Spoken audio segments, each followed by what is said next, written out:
saya akan berbicara dengan voter, uang itu akan habis. Gitu. Anda terima uang berapapun secara transaksional untuk itu uang akan habis. Tapi pertanyaan saya, sepak bola ini akan jadi rusak minimal 5 tahun ke depan ketika Anda terjadi transaksional.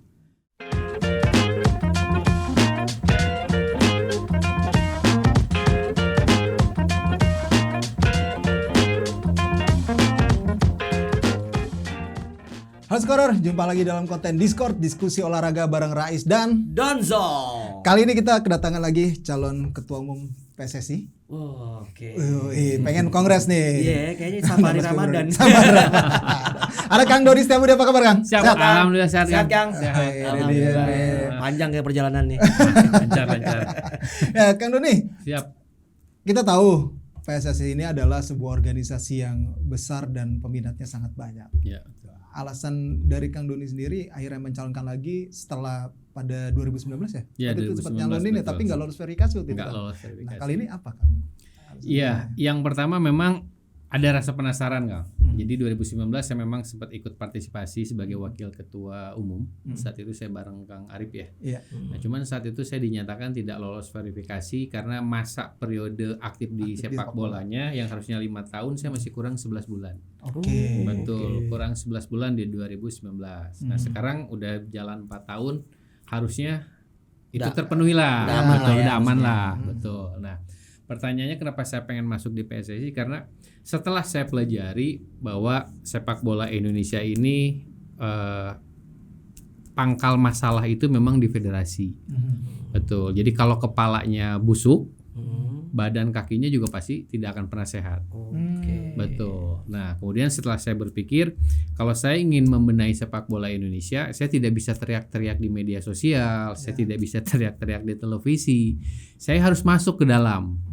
Betul, saya harus masuk ke dalam untuk ikut serta membenahi sepak bola Indonesia. Nah, kebetulan karena ada Kongres PSSI, ya walaupun bisa dikatakan kuda hitam lah gitu. Kuda hitam melawan gajah-gajah yang cukup besar gitu kan. Tapi tidak ada yang tidak mungkin gitu. Karena pada dasarnya buat saya pribadi, saya tidak melihat jabatan, Kang. Saya cuma melihat kalau saya memang dibutuhkan untuk PSSI untuk membenahi sepak bola Indonesia bersama dengan orang-orang yang nantinya akan ikut serta membenahi, saya bersedia dengan jabatan apapun. Betul. Jadi bahasanya kalau ada kongres pemilihan untuk sekretaris atau deputi atau apa, saya tetap akan ikut. Betul. Tapi karena sekarang hanya ada kongresnya ketua, wakil dan esko, yaitu yang saya coba. Oh, nyalonin semua tuh ya. Saya nyalonin semua, ketua, wakil sama esko. Apa sih Kang organisasi yang mesti dibenahin paling utama di PSSI? Iya, kalau misalnya terpilih nanti. Kang Dodi ini ada di posisi di PSSI lah, apapun itu jabatannya, apa sih yang dibenahi di awal? Katakanlah 100 hari kerja. Iya, jatuh satu hari kerja. Yang pertama memang saya harus clear and clean. Jadi ketika saya masuk kantor PSSI, saya tidak tahu nih mana orang yang punya integritas, mana orang yang tidak punya integritas. Artinya apa? Saya harus keluarin dulu semuanya. Betul. Saya akan interview ulang. Betul. Orang-orang yang memang selama ini memang kan tidak semuanya kotor lah dalam hal seperti itu. Pasti ada orang-orang yang memang sebetulnya punya niat baik untuk memperbaiki sepak bola Indonesia, tetapi ekosistem lamanya tidak berubah. Jadi orang bersih itu mau tidak mau ikut terlibat, ikut kotor. Nah, itu yang harus saya lakukan pertama kali. Jadi kalau nanti orang-orang yang sudah clear and clean gitu, saya juga enak gitu untuk membenahi segala sektor sepak bola di Indonesia, baik itu sepak bola profesional, sepak bola amatir, kompetisinya dan lain sebagainya gitu. Contoh yang kotor itu kayak gimana sih Kang? Artinya kan kita bicara clean and clear. At least kotor itu misalnya dengan orang tersebut nggak ada kapasitasnya atau kayak gimana? Untuk ukuran kotor itu seperti apa? Jadi bahasa kotor menurut saya yang pertama adalah tidak ada kepentingan apapun di dalam melaksanakan jobdesk pekerjaan dia. Termasuk rangkap jabatan. Betul. Jadi maksud saya salah satu yang tidak setuju ketika exco itu adalah orang-orang yang punya klub. Karena secara garis besar itu akan menjadi beban ketua umum nantinya. Karena apa? Ketika dia mau sikat habis, si ketua umum itu pasti berpikir, oh ya dia yang punya ini ya, dia yang punya ini. Nah itu maksud saya. Jadi saya berharap nanti susunan kepengurusan PSSI yang periode baru ini betul-betul clean, artinya tidak punya kepentingan apa-apa, tidak berasal dari klub. Jadi murni profesional yang mempunyai integritas dan yang pasti dia harus paham bola. Gitu. Oke. Harapannya seperti itu.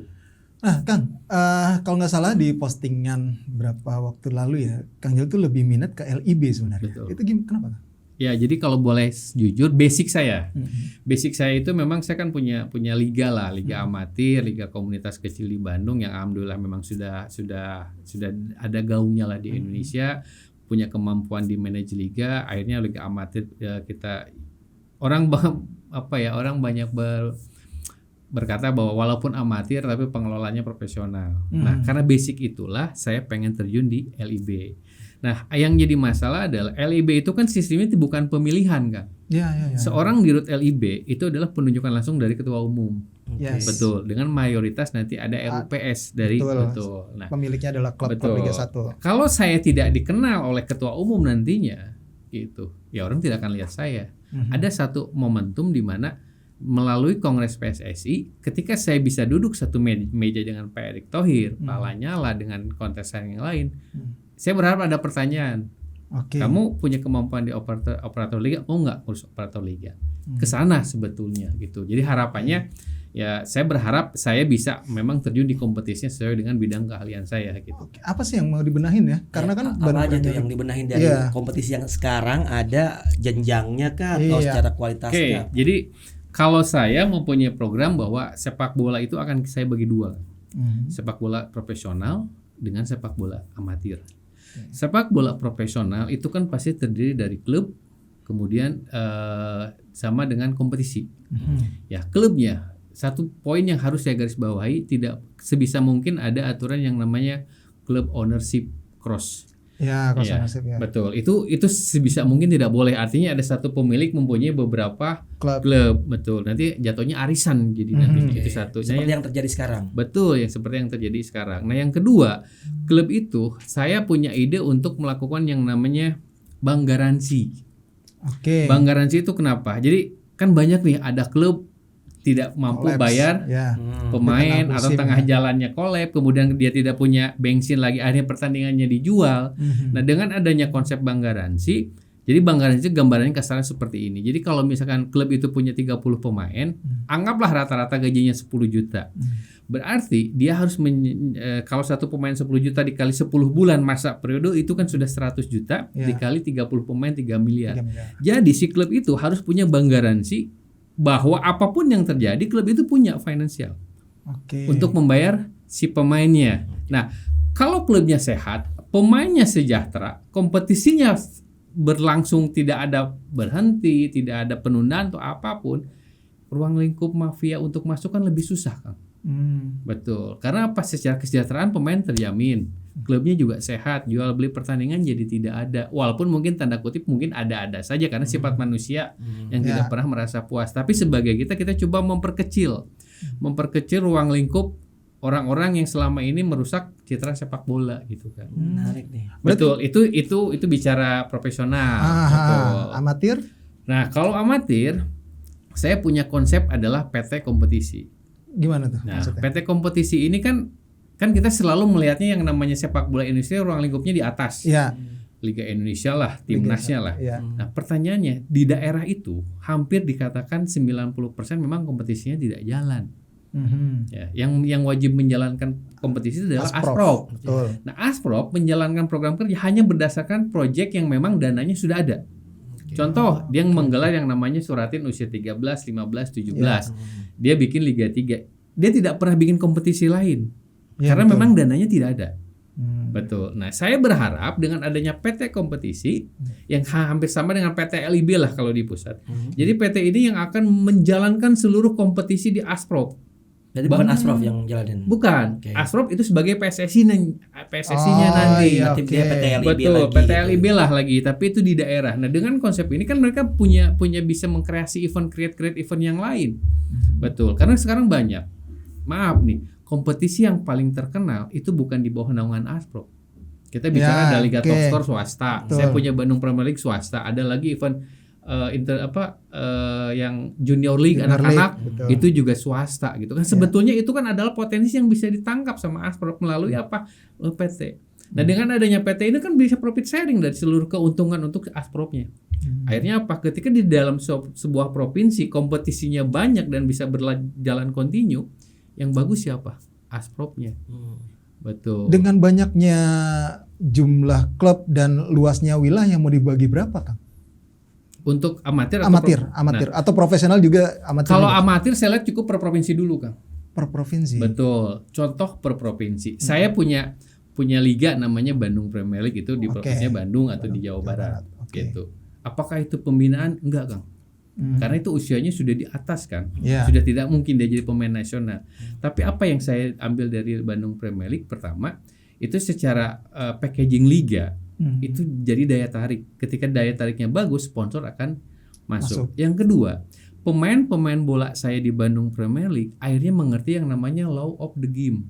Oke. Betul. Jadi di situ ada program namanya edukasi law of the game. Orang-orang yang main di liga saya ketika terjun ke profesional mereka jadi penonton.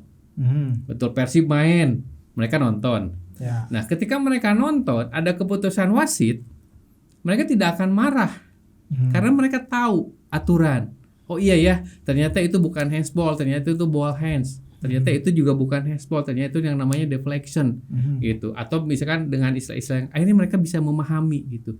Nah, itu bisa kita masukkan gitu. Nah, kalau misalkan idealnya memang ini Liga 3 udah jalan bagus, tinggal packaging kan. Ya. Nah, kemarin Liga 3 sempat masuk ada di video.com tuh siaran langsungnya, Ya, tapi betul. sekarang tidak ada lagi karena ya, tidak ada tidak. sponsor. Betul. Padahal sebenarnya potensinya cukup banyak. Betul. Saya aja yang swasta bisa dapat sponsor yang besar, apalagi yang federasi harusnya bisa dapat. Harusnya bisa dapat gitu. Betul, seperti itu. Kalau Kenapa kan kira-kira sponsor nggak mau masuk ke liga yang Ya, yang resmi plat biar teh. merah gitu, sedangkan Kang Jalu sendiri mampu gitu dengan Bandung Apa Premier mungkin League-nya berdasarkan segala macam. Apa yang menurut Kang Jalu kenapa mereka nggak mau Iya. di plat merah? Sebetulnya pertanyaan yang bisa saya jawab seperti ini. Kenapa orang kayak nomor 1 di Indonesia beli Como di Italia? Iya. Nggak mau benerin sepak bola Indonesia. Artinya apa? Jadi kalau saya boleh jujur kan, konotasi tentang sepak bola ini kan memang sudah tidak bagus. Memang tugas kita lah untuk pelan-pelan membenahi, karena yang apa bicara mengenai bisnis trust kan kalau sponsor itu. Sekarang saya tanya, tidak hanya di PSSI pusat, di Aspro pun ketika menggelar yang namanya Suratin Liga 3, mereka tidak pernah menentukan jadwal pasti.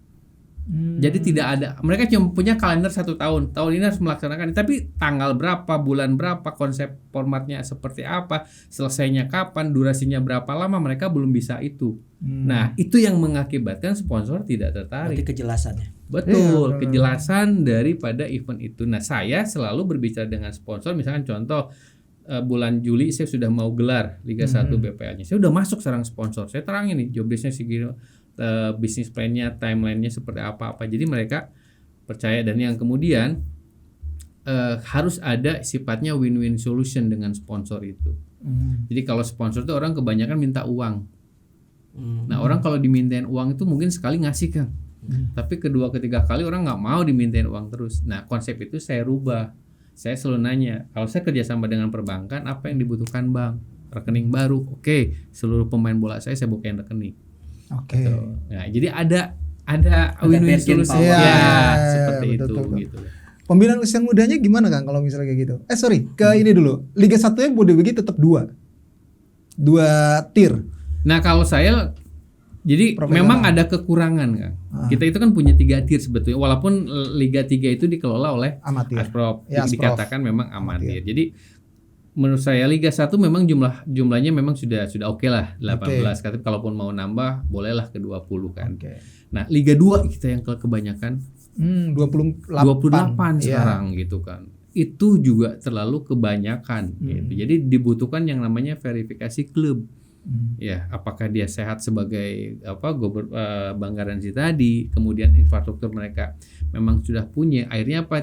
Orang tidak terlalu mudah untuk jual beli klub akhirnya. Orang tidak terlalu mudah untuk membuat klub yang cuma punya uang 1 musim 2 musim, habis itu dia nggak punya uang lagi, terbengkalai lagi itu klub. Jadi memang harus, nah idealnya sih Liga 2 itu selalu menurut saya tidak maksimal memang 24 kalau mau dibagi 2 wilayah. Betul. Jadi sekarang sebetulnya sudah ideal tuh untuk memperkecil kos operasional klub. Mereka membagi 3 wilayah berdasarkan barat, tengah, dan timur. Itu memang sudah ideal supaya kos operasionalnya memang tidak berat.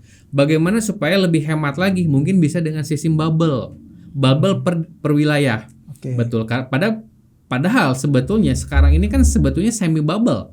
Ya. Wilayah Sumatera aja, cuman mainnya memang Ya, dan karena tapi tetap di Sumatera di kan Sumatera. gitu. Tengah di tengah. Nah, maksud saya itu biar lebih hemat memang di bubble misalkan wilayah barat dari Aceh misalkan sampai ke Serang ini mainnya di Palembang.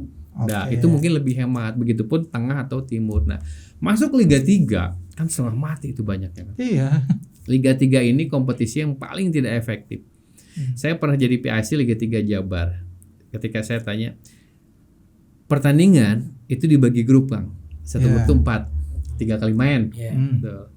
Akang bayangin nggak kalau pemain itu pemain cadangan? Ya, udah nunggu setahun sekali, 3 kali main ini belum tentu dia main. Ketika main pun tergantung, kalau ini udah 2 kali kalah, pertandingan ketiga ya udahlah yang asal-asal pemain. Di mana kita pembinaannya? Benar. Betul. Di mana pembina cuma main sekali, main tuh 4. Ya kalau 2 kali 45 dia main. Kalau mainnya cuma 45 menit atau cuma 15 menit. Orang punya cita-cita tinggi main cuma 15 menit setahun sekali. Itu sudah nggak sehat gitu. Itu yang harus dirombak itu Liga 3 itu. Tapi kan balik lagi, bagaimana Liga 3 itu bisa membiayai uangnya. Financial klubnya. Ya itu butuh balik lagi. Nah, ini Liga 3 ini memang harus betul-betul diseleksi ketat gitu. Jadi tidak sembarangan klub. Karena financial juga harus kuat. Karena kalau boleh bicara jual beli pertandingan kan memang kebanyakan di sana gitu. Karena itu kalau banyak teman-teman saya bilang Liga 3 itu udah kayak hutan belantara kan. Gitu. Jual beli apa-apa gitu itu sangat mudah gitu. Benar, karena dari level bawah banget. Idealnya berapa tim di Liga 3 kalau menurut Kang Doni? Nah, Liga 3 ini sebetulnya lebih ideal itu mereka bikin per provinsi dulu, Kang. Kan seperti yang sekarang itu. Betul. Nah, kemudian ada seri nasional. Nah, seri nasional memang sudah bagusnya. Cuman seri nasionalnya tuh jangan terlalu banyak. Sekarang itu hampir 64 68. Betul segitu kan. Itu terlalu banyak. Paling ideal itu dibikin aja sekarang. Perwakilnya satu provinsi misalkan satu. Ketika ada 34, nah itu dibikin kompetisi lagi. Gitu, dibikin kompetisi atau dibikin liga lah kan, 2 wilayah atau 3 wilayah. Jadi jumlah pertandingannya banyak. Cuman ini yang di daerah provinsinya itu juga harus banyak. Jangan bikin sistem kompetisinya seperti turnamen yang satu grupnya 4 atau satu grupnya 3. Mereka itu ketika kemarin tidak bisa karena mereka masalah anggaran kan. Anggaran itu kan bisa dicari kok sebetulnya ketika mereka punya format yang bagus, kompetisi yang bagus, sponsor pasti tertarik kok. Gitu. Saya aja yang tidak punya ya BPL apa sih? Keambil timnas enggak naik itu juga enggak, tapi ya packagingnya bagus, dibuat bagus, sponsor juga datang sendiri gitu. Benar. Berapa tahun BPL akhirnya punya sponsor? Tahun pertama saya ingat betul, saya nggak punya sponsor sama sekali, tapi lapangan saya full e-bot. Jadi saya ceritanya menawarkan 250.000 loh Kang, 250.000 satu e-bot untuk 30 e-bot di pinggir lapang, itu nggak ada yang mau. Tapi gimana caranya supaya akhirnya saya telepon teman-teman saya yang punya konter HP, laundry, perusahaan apapun, dipinjam logonya lah, nggak usah bayar, gratis saya bilang. Saya tempelin tuh semua. Buat mancing. Orang cuman berpikir kan, wih ini event baru tapi sponsornya banyak kan. Mereka tidak tahu bahwa sponsor itu nggak ngasih uang kan. Betul. Nah musim kedua naik tuh jadi 500.000 ada. Sekarang itu Liga 1 satu e-botnya sudah 110 juta. 10 juta? Iya satu e-bot. Kejual berapa? Habis 30. Liga 2 yang baru jalan ini murah sih cuma 2.500.000 tapi full book habis waiting list mal. Gitu. Nah itu adalah teknik-teknik aja gitu kan. Teknik-teknik. Kita bicara memang kemasan ya. Kalau misalnya ya IO lah jatuhnya, IO kalau misalnya tahun pertama ya berdarah. Nggak mungkin yang ya kecuali kalau misalnya punya orang dalam itu beda lagi seperti itu. Nah terkait dengan orang dalam nih, kita tahu kalau di PSSI itu pada saat pemilihan tuh banyak sekali jadi transaksi itu udah jadi rahasia umum lah gitu. Kalau dari Kang Dodi sendiri melihat peluangnya sebagai, karena kan mencalonkan sebagai ketua umum gitu kan, itu gimana strateginya untuk kesana? Apakah emang udah mempersiapkan amunisi? Kalau secara presentasi mungkin saya cuma bisa menang jadi ketua umum itu 1% kan.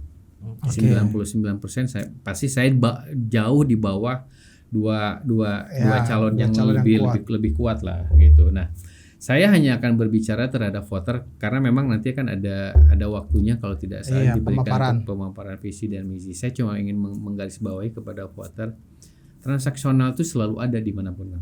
tidak hanya di cabang sepak bola Indonesia ketika memang mereka melakukan kongres. Saya akan berbicara dengan voter, uang itu akan habis. Gitu. Anda terima uang berapapun secara transaksional untuk itu, uang akan habis. Tapi pertanyaan saya, sepak bola ini akan jadi rusak minimal 5 tahun ke depan ketika Anda terjadi transaksional. Jadi pilihlah pemimpin yang menurut para voter mempunyai kapasitas dan integritas untuk membenahi sepak bola Indonesia. Gitu. Bukan berarti saya enggak. Tergantung siapa, apakah Pak Erik, Pak Lanyala, Arif atau Pak Prancis gitu. Itu silakan voter yang itu. Cuman bagaimana dilihat bahwa yang mempunyai visi dan bisnis plan yang bagus untuk sepak bola Indonesia. Karena sepak bola Indonesia tidak bisa dibetulkan dalam urusan setahun 2 tahun kan nggak bisa. Gitu. Jadi kalau bohong lah orang setahun bisa membenahi sepak bola Indonesia, saya pikir enggak gitu. Yang harus kita bikin adalah pondasinya. Pondasi sepak bola yang kuat. Pertama harus federasinya. Dari federasi itu harus turun tuh, aspropnya harus kuat, askot, askap. Ini mereka buat, packaging kompetisinya harus kuat. Nah, semuanya ini sudah bagus, sudah kawan. Siapapun nantinya ke depannya jadi ketua PSSI karena sistemnya sudah ada. Sepak bola Indonesia sudah. Contoh Jepang, mereka punya roadmap 100 tahun untuk jadi juara Piala Dunia. Nah, berarti kan akan ada perubahan kepemimpinan di dalam masa 100 tahun. Tapi ketika sistemnya, blueprintnya sudah jelas, ya ini hanya tinggal melanjutkan. Saya harap seperti itu. Tapi di kitanya kebanyakan blueprint setiap pengurusan tuh berubah-ubah. Iya, kan? berubah. Ya. Setiap Nggak konsisten. Ada blueprint 2020 Setiap Dewan ganti Nurdin, ketua terus ganti kebijakan. ganti kebijakan. Karena pola pikirnya selalu beranggapan gini kan. Zaman saya timnas semifinal, zaman saya itu juara. Jadi mereka berpikirnya zaman saya. Betul. Itu yang harus dirubah. Kita bekerja sekarang bukan untuk kita gitu. Mungkin saya pribadi ketika misalkan saya dengan tim nantinya membenahi PSSI akhirnya menjadi jauh lebih baik, mungkin ketika saya sudah tidak ada di dunia, saya belum bisa merasakan. Mungkin anak saya, cucu saya yang baru bisa merasakan. Jadi itu yang dirubah. Jangan mentang-mentang, zaman saya kan punya kantor baru apa ya.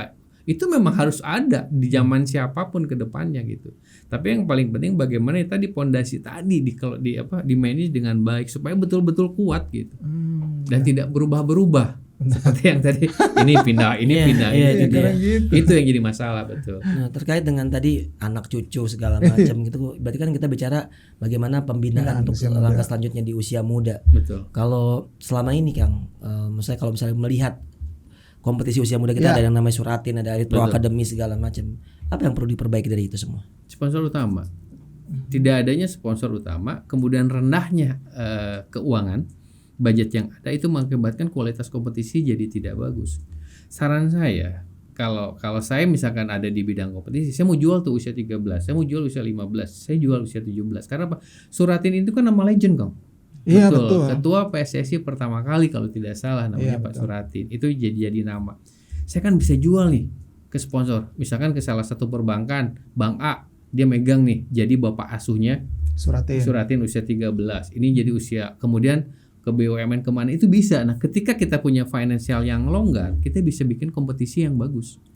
Mulai dari kompetisinya, lapangannya, broadcastnya, media sosialnya gitu, kualitas para pemainnya gitu kan. Kemudian apakah ini mau kita lempar scoutingnya atau apapun, kita bisa leluas. Balik lagi ke budget. Cuman jangan budget yang ada dikurangi, akhirnya kompetisinya seada-adanya. Ini yang jadi masalah kan. Iya. Itu yang jadi masalah. Karena secara memang jumlah pertandingannya pun minim ya. Elite Pro aja cuma kemarin Elite Pro udah parah banget itu. Iya, harinya juga berentetan gitu ya. Mainnya juga siang. Secara kualitas pasti akan sangat betul, karena dipaksa kompetisinya sesingkat mungkin supaya anggarannya turun kecil. Gitu.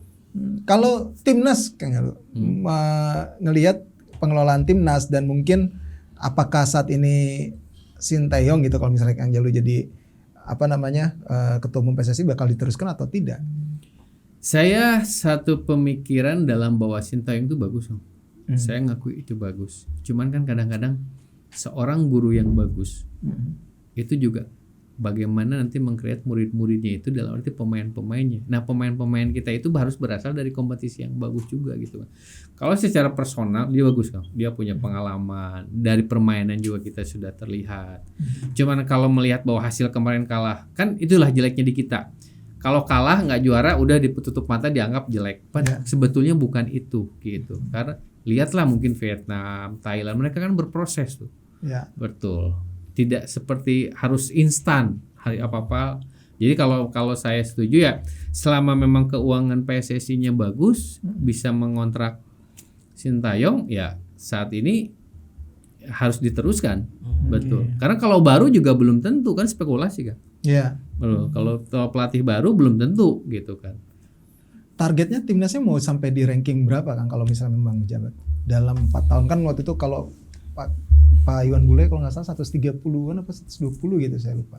Ada target itu gitu ke timnasnya. Nah kalau Kang Jalu mau nyampe berapa nih peringkat FIFA kalau misalnya pasti itu turunannya kan pasti ada. Kalau boleh jujur memang saya tidak terlalu berpikiran mengenai sepak bola timnas saat ini. Karena ketika kita tidak punya pondasi, semuanya belum beres, timnas kita juga tidak pasti ada efeknya. Pasti itu juga tidak akan terlalu bagus. Tapi kalau ditanya itu harapan saya memang ya bisa lebih baik dari yang harus saya kuasai ada minimal nomor 1 dulu lah di Asia Tenggara. Iya. Itu aja dulu. Gitu. Kita untuk nomor 1 aja nggak bisa kan? Iya. Betul. Malah kita dilecehkan sama Malaysia karena tidak diundang karena level Indonesia katanya belum itu kan. Padahal Malaysia sama kita kalau boleh jujur kan. Betul. Jadi sebetulnya itu sih paling penting memang ya kita ngejar nomor 1 dulu lah di Asia. Gitu. Kang, kalau punya satu suara as a voters, siapa yang akan dipilih? Erick Thohir. Kenapa Kang? Kenapa Kang? Figur seorang ketua PSSI tidak hanya paham sepak bola kan.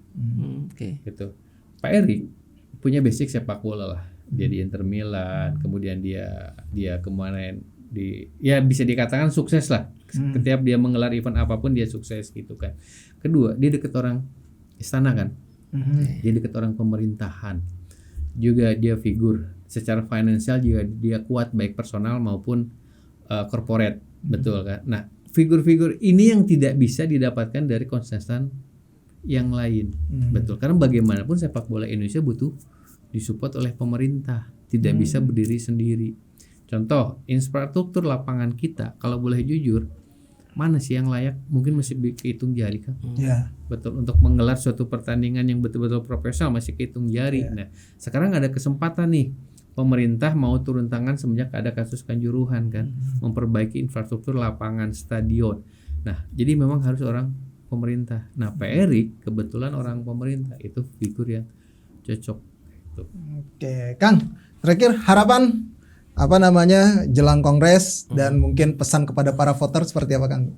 Ya, kalau menjelang Kongres titipan saya buat siapapun nanti yang terpilih menjadi ketua umum PSSI tidak usah ada dualisme dalam arti geng ini geng itu, enggak. Karena bagaimanapun siapapun yang terpilih nantinya itu harus betul-betul bisa membantu memperbaiki sepak bola Indonesia. Harapan saya satu, bahwa orang-orang yang ada di PSSI, di federasi untuk ke depan harus orang-orang baru yang bersih dan punya kemampuan di bidangnya. Dan untuk para voter, mungkin ini kesempatan kita untuk memperbaiki sepak bola. Simpan dulu transaksionalnya, tapi bagaimana setiap kompetisi sepak bola di seluruh daerah di Indonesia bisa berkembang dengan baik. Ada sinergi antara pusat dengan provinsi, kabupaten dan kota. Saya akan all out untuk sepak bola Indonesia selama memang saya dibutuhkan kan. Oke, nuhun pisan Kang ini buat waktunya, sukses buat pencalonannya. Amin. Nanti dan sukses buat segala perjuangannya di sepak bola. Amin. Oke, Scorer, mungkin itu dulu di skor di edisi kali ini bersama Kang Doni Setiabudi alias A Jalu. IG-nya ada A Jalu. Thank you buat semuanya. Gua Ratna dan juga Doni Zola. Pamit. Ciao.